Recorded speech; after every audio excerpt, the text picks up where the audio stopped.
I was so interested when you first texted me because I had watched your show and I loved it. Thank you. I really related to it. Yeah. I actually left home when I was 14 and left from a super Christian conservative cult. Whoa. Yeah. Oh my goodness. Yeah, it's called ATIA, Advanced Training Institute of America. Interesting. That show, The Duggars, 18 Kids and Counting. Have you heard of that show? No, is it on Netflix or something? It's on Netflix, I think. Okay. And they're part of it, right? Okay. So they wear the long skirts, long shirts. The women, they, we didn't go to school. We just were taught to like clean, cook. Oh my goodness. Take care of kids. Wow. Yeah. Weren't allowed to Straight talk up to anyone. cult. Yeah. Total cult.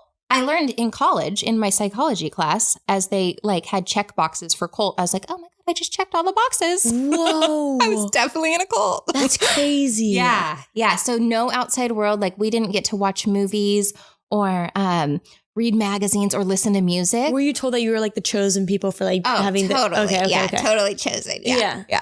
And so when I ran away from home when I was 14 and I moved to Sacramento. By yourself. Well, so another little rabbit hole here. My dad had been arrested for cannabis a couple times. He was a hippie. He was an artist. Got it. He settled down and became an architect and got a job, was successful. But in the community?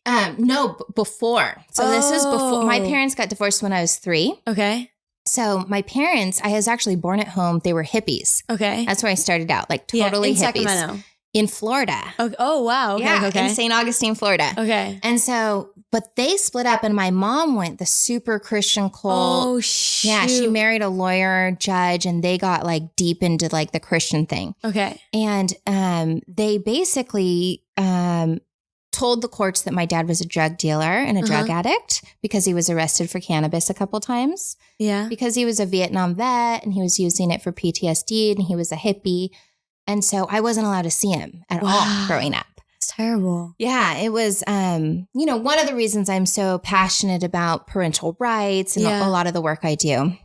But so when I was 14, I had to get out. I was like, this is not for me. Yeah. And so even though I'd never, had any visitation rights with him, didn't have a relationship with him, I left home and came here to Sacramento to live with him. Wow. Yeah. Did you secretly contact him when you were in your community? So my brother left first. Oh, got it. So my brother ran away 2 years before me. Yes. Okay. And so they let me talk to my brother. Okay. And so I talked to my brother on the phone. He's like, you have to get out. Like, so he helped me devise a plan to get here. Wow. And then I never went back. That's wow. Yeah. And I have Crazy. a great relationship with my brother and dad. I don't talk to the rest of my family at all till this day. Are they still in the community, the rest of your family? They have now actually, my stepfather was Jewish. So they've gone even more into, now they're Judeo-Christian, but they're still very,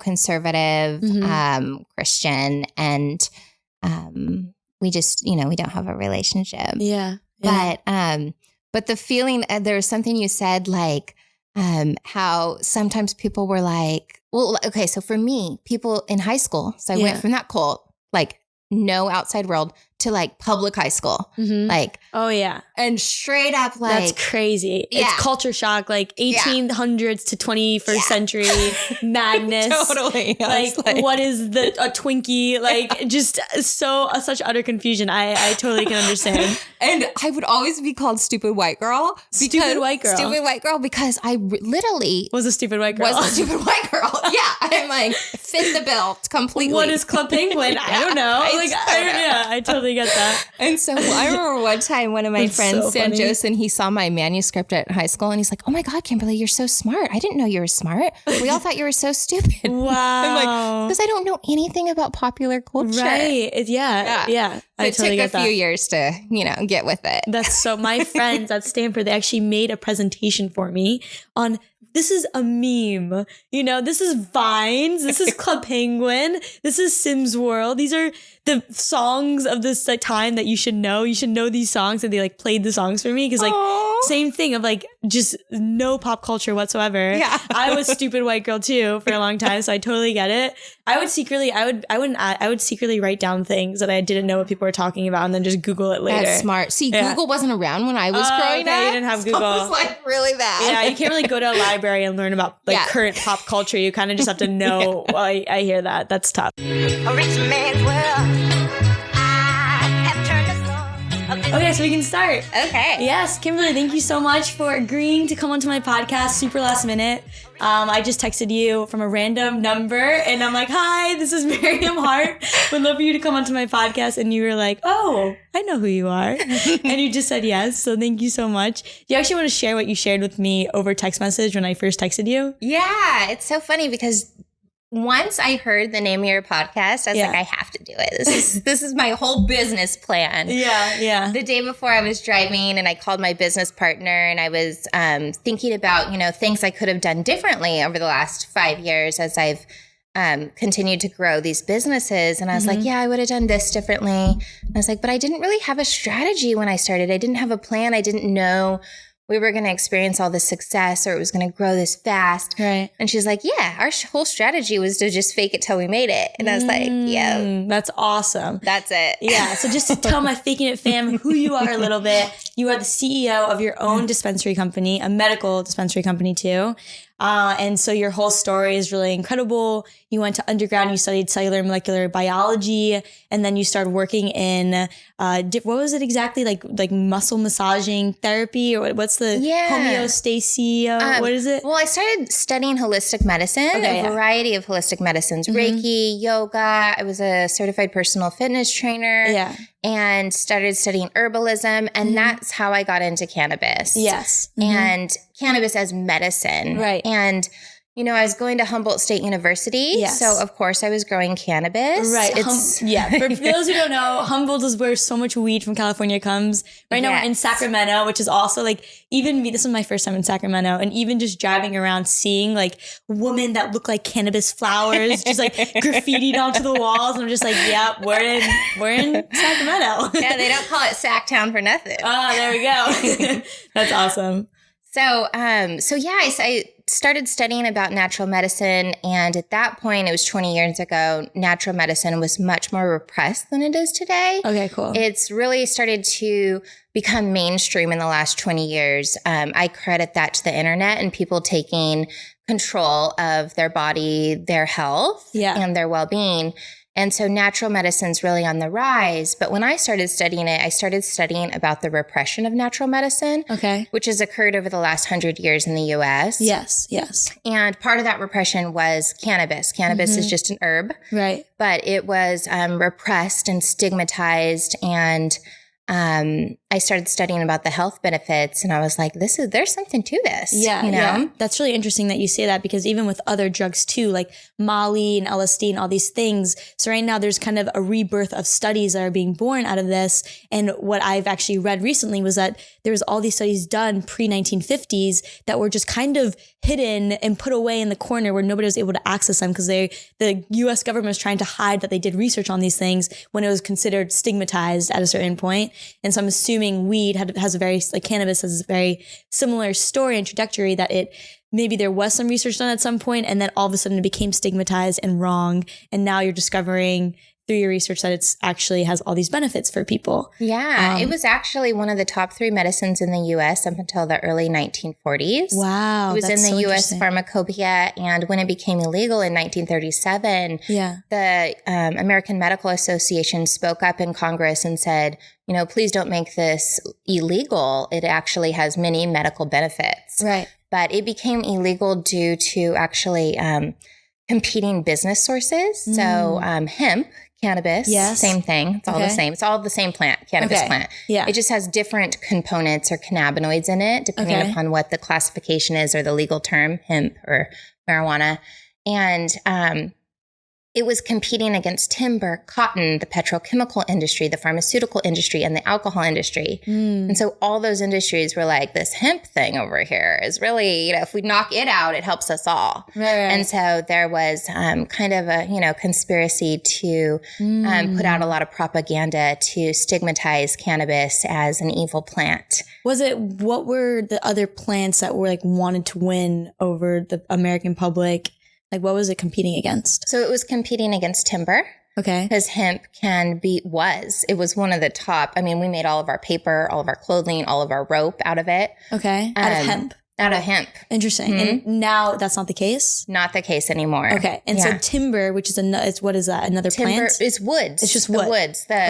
Wood, the trees, the timber. So the timber companies, whoever they were, the people that ran that, they were like, we want to crack down hemp because they're making a dent into our paychecks. Totally. It seems like. Yes. So that's the story? Exactly. Same with cotton. Okay. Same with petrochemicals. So like all the chemical agencies, paint, fuel. Henry Ford's, one of his first cars was made out of hemp and ran on hemp. Wow. Interesting. Yeah. And so it could be a fuel source? Yeah, it could be a fuel. It is so versatile. It's interesting. Incredible. Yeah. And so because you can't get high off of wood and you can't get high off of cotton, there's nothing really there to like pin on and say this is bad, but because hemp, you can get high off hemp.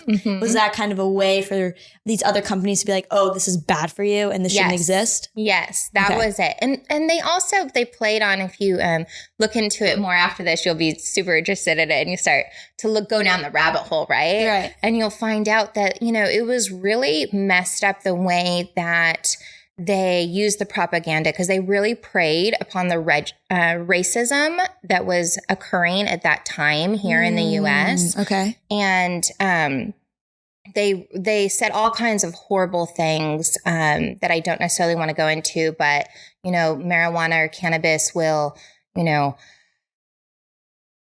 make people go crazy. It'll make men rape women. It'll, do all these horrible, they make you kill your kids, like all kinds of just crazy stuff, right? Was put into newspapers, movies, and was said that that's what cannabis or marijuana would do.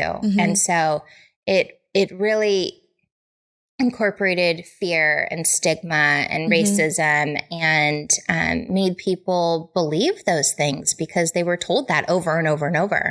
Right. Totally. No, there is so much stigma there. And even for me, I am not I don't get high for fun anymore. Obviously, when I was a teenager, I thought it was cool.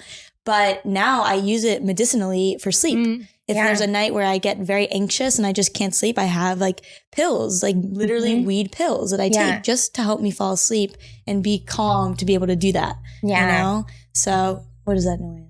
Is that the bathroom? I'm going to close the bathroom door just in case. Okay. But okay. Oh, it's a heater. We could turn the heater off. We don't need the heater on. How do I turn it? I got it figured out. Okay. I can call her. There has to be a thermostat. These microphones are so good. Okay. Okay. I'll just bring it up just in case. Okay. It really captures what you're saying.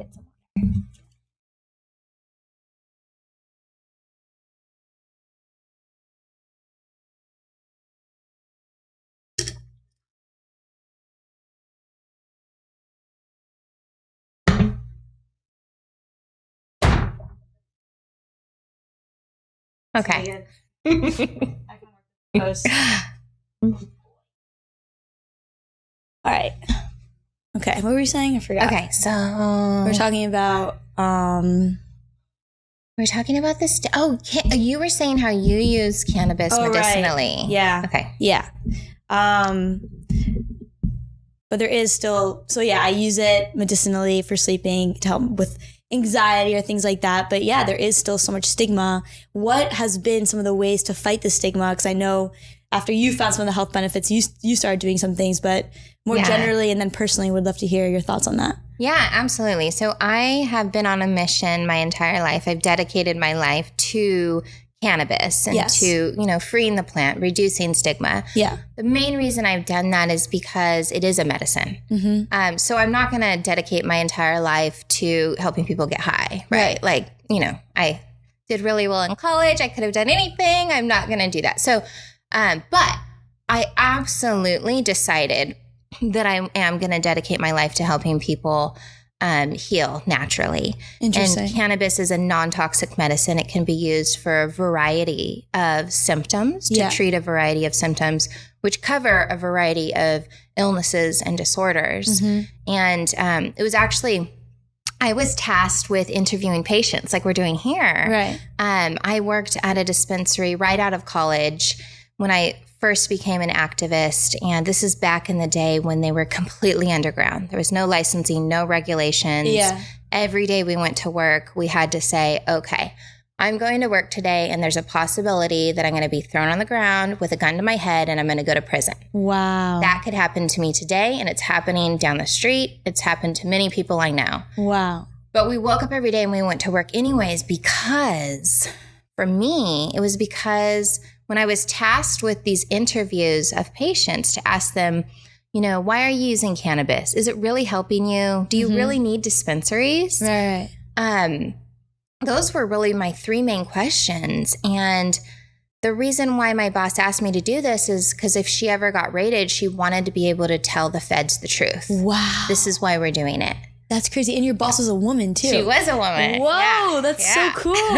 Yeah. And so I spent, hours and hours interviewing patients, asking them, is cannabis helping you? How is it helping you? Why are you using it? And at the end of the week, I woke up in the middle of the night and I was like, this is serious. Like they are using cannabis and it is really, really helping them. And many of them have tried many other pharmaceuticals that did not help them. Right. This is sometimes their last choice. Right.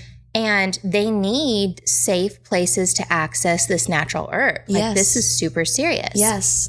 And at that point, I had nothing to lose. I didn't have kids. I didn't really have connection with my family. So I didn't have anyone telling me what I should do with my life. Right. I didn't have a, fancy job that I didn't want to lose. I didn't really have anything to lose. And I was like, okay, I'm going to do this. Yeah. Naturally, I'm a very brave person. Yeah. So I'm like, I am going to stand up and speak up for the people who are too sick or too scared to stand up for themselves. And I started doing that and have been very, I feel like I was born at the right place and time where a lot of people have done that before me. Right. But they didn't get to see the laws change. They didn't get to see the stigma change. Right. I've been able to see that in my short, 20 years of being an advocate. No, I think what you said is really interesting, that you're not here to get people high, you're here to heal people.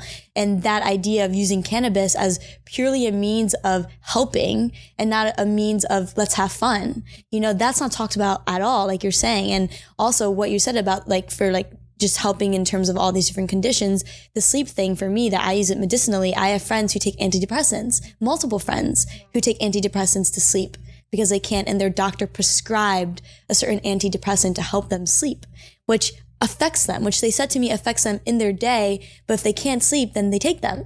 And I think it's so crazy that so many people are taking these really impactful drugs that affect people not in so many aspects, so many side effects, when there's actually a natural remedy to a lot of these problems that we have, and that it's not mainstream and talked about. And I think it's really commendable that in your younger days, you spent time at risk of being arrested to kind of understand this plant more and understand its benefits more. So it's really, really cool. And so how did you and it's also cool that your boss was a woman. Yeah. Because this industry, from the research I've done, I think it's not even 0.1% of people in the weed industry that are female, that are women. And so what is your experience like as a woman starting your own cannabis company?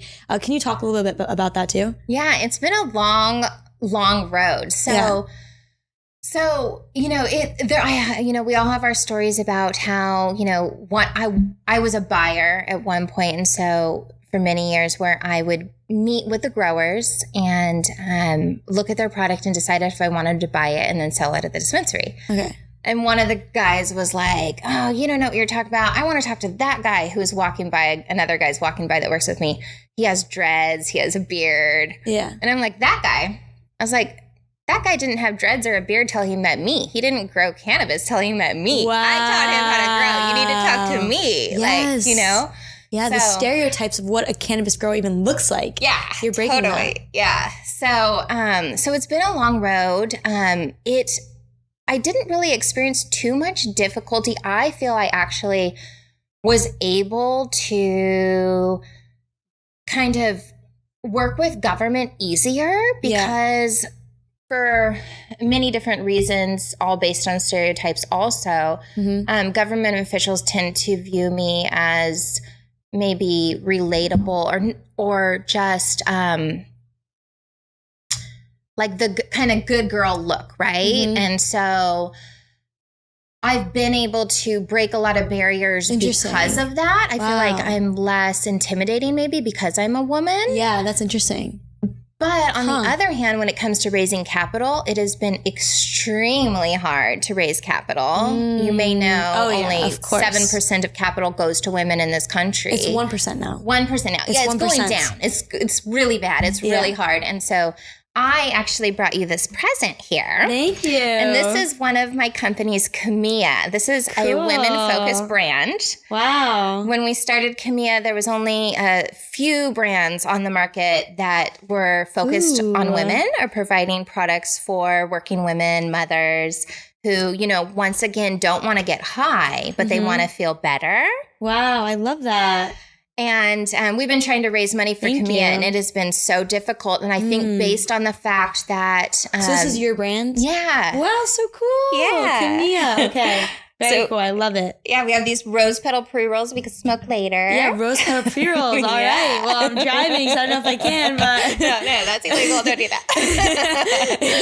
But thank you. I see there's so many here, too. Yeah, and there's, Chakra Tri, Cosmic Cocoa, things that'll help you sleep, too. Awesome. Very cool. Very, very cool. But that's been the biggest hurdle, I think, in the industry is when it came to business is just raising capital. Right. I mean... Everything else has been, I feel like I haven't really necessarily come up against too much hardship being a woman. That's awesome. Woman. Yeah. Except for that. And that's just been a brick wall, you know. Totally. Yeah. Totally. That's very interesting. And then also you teach a class on cannabis at the school around here. Yeah. Do you want to talk a little bit about like the research done in cannabis right now and like your work in that space too in terms of education?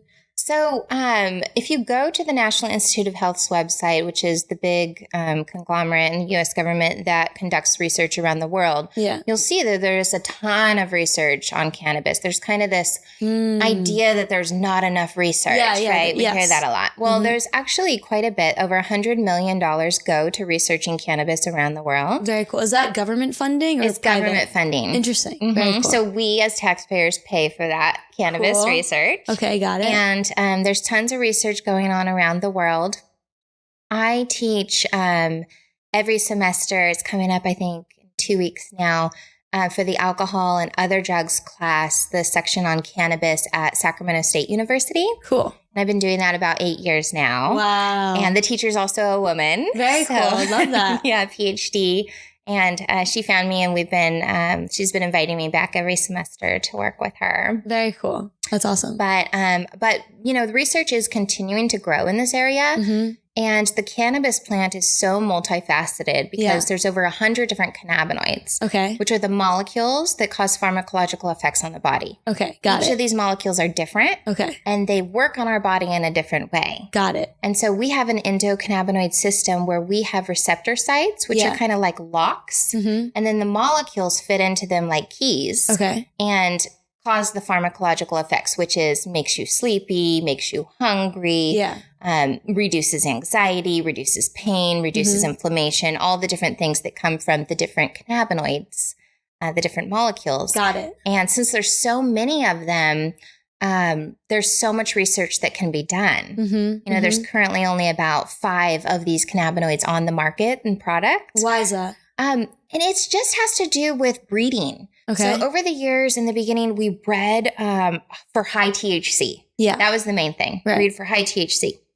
And then CBD became known and became all the rage. Right. So we started breeding for CBD. Okay. And then through the use of laboratory testing is when we started discovering that we can pull out the cannabinoids in different manufacturing processes. Okay. We brought about THCA onto the market, CBG, CBN. Right. And these molecules are currently on the market, but there's so much more, you know? And so all of this research, is that being done right now, or is it not really being researched much? No, there is a ton of research going on all around the world. Cool. And with the passage of Proposition 64, which is the Adult Use of Marijuana Act in California, a ton of money has been put into the state university system to conduct research also. Cool. And so those grants are currently going out right now. So I expect to see a lot more research here in California coming up in the next few years. Very cool. And so what would you say are some common misconceptions when it comes to cannabis? Yeah. So, I think the first common misconception is that it makes people stupid and lazy. Okay, yeah. Right? That you kind of... The stoner. Yeah, the stoner stereotype. Right. Totally. Like, that is number one. Yeah. Like, and, I have been, selling cannabis for 20 years now. And over the last 15 years, probably have about 50,000 to 100,000 members. Okay. So I've been able to see these people, right? And so this is my own research I'm conducting. I love research. I was scientist at heart. So it's my first love is science. So in this time, I have not seen people who are stupid and lazy. I have seen doctors, lawyers, engineers, mothers, fathers, grandparents, and very smart people, government officials who are using cannabis to help them for whatever reason it is, right? Even if it is just to replace their glass of wine on Friday night. Right. Totally. What else? What other?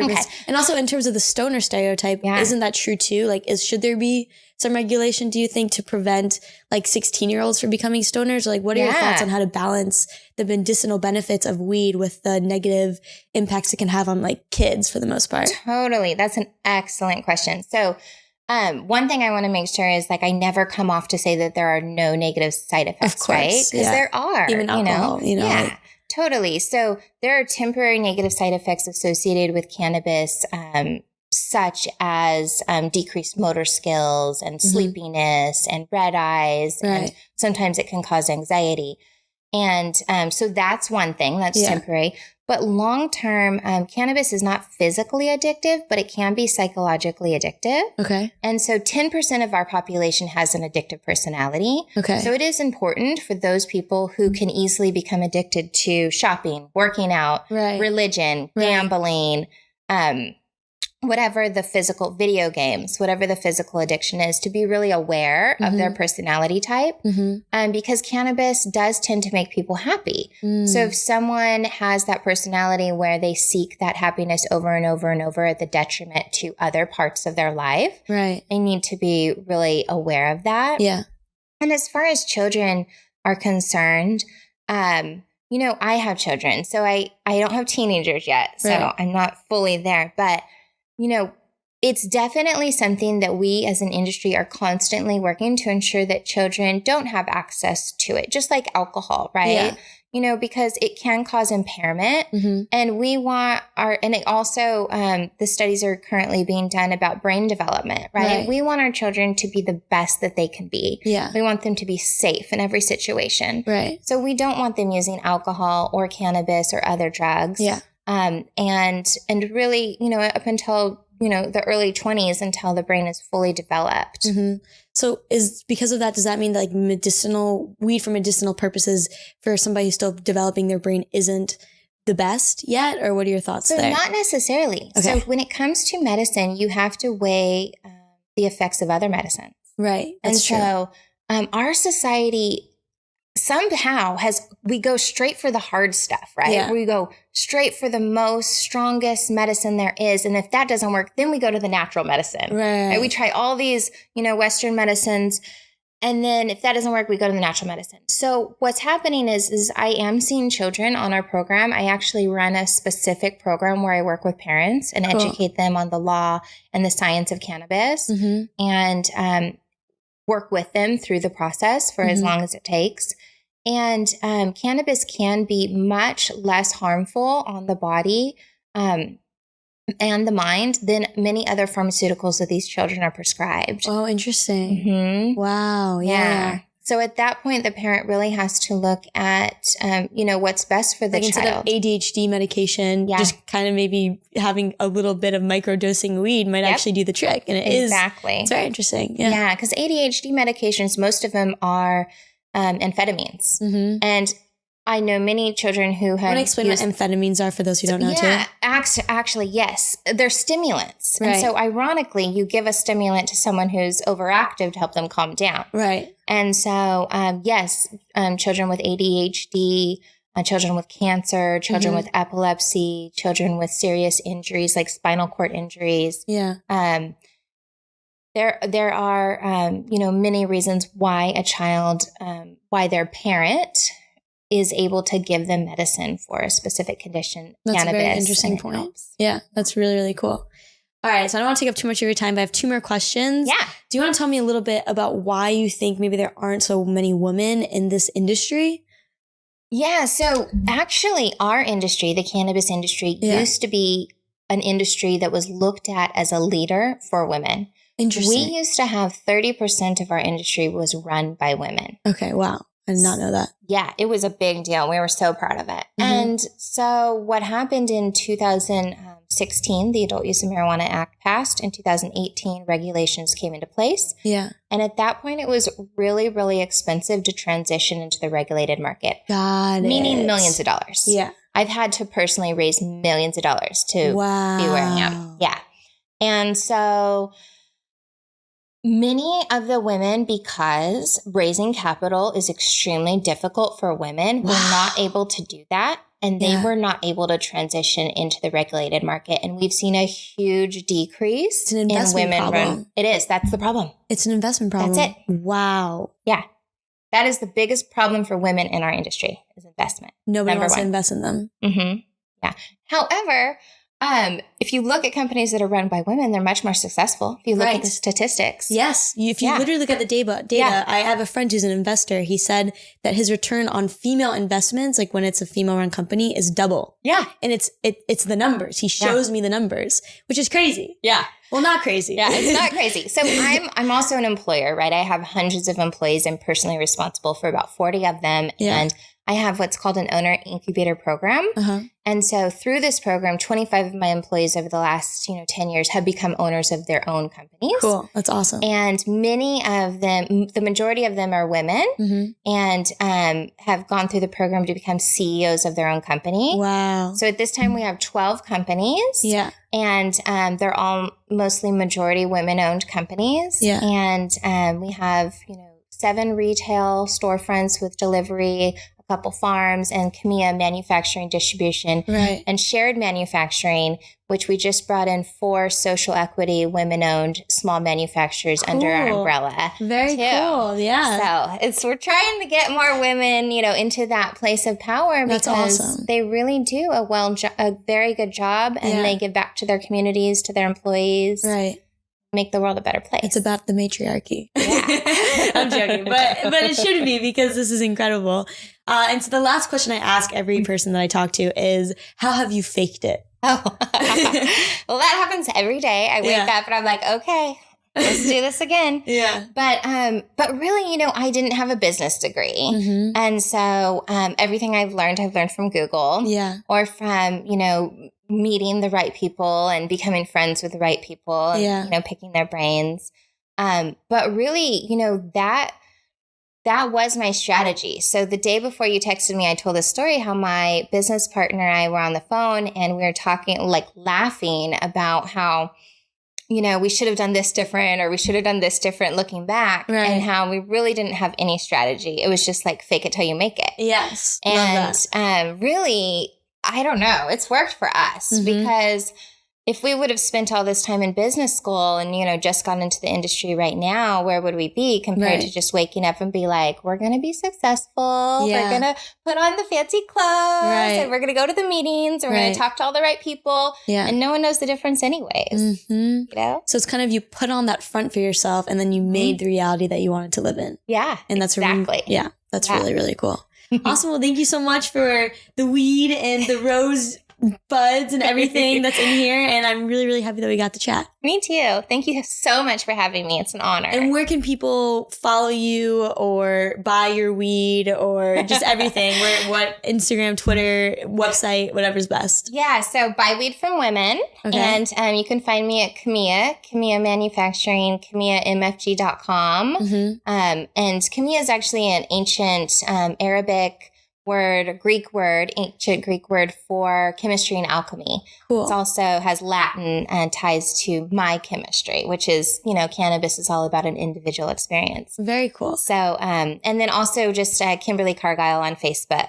Awesome. And then what resources, if anybody wants to learn more about like how the medicinal side of things or just the true history of weed, do you have any resources that people can look into? Absolutely. So my website, therapeuticalternative.com has tons of links to education, advocacy, everything. You can go straight to that website and get links to everything else. Awesome. Thank you so much, Kimberly. Thank you.